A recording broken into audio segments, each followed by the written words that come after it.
are checking out and building a Lego Imperial Assault Hovertank from the upcoming movie Rogue One.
So this Lego build came with the Imperial Assault Hovertank.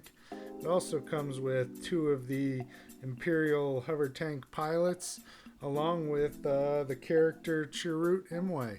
The assault vehicle has two minifigure cockpit with a rotating and elevating turret gun, and also comes with a spring-loaded shooters. This Lego Star Wars build is for ages 7 and up. Contains 385 pieces and has 3 extra characters that come along with it. It is a ground assault vehicle that's used by the Galactic Empire. It's piloted by 2 Imperial Hovertank Pilots. It was used sometime before the Battle of Yavin, and it was deployed to the holy city of Jeddah during the Empire's occupation of the Desert Moon. And that is our Assault Hovertank Lego build. Thanks for watching, and tune in next time.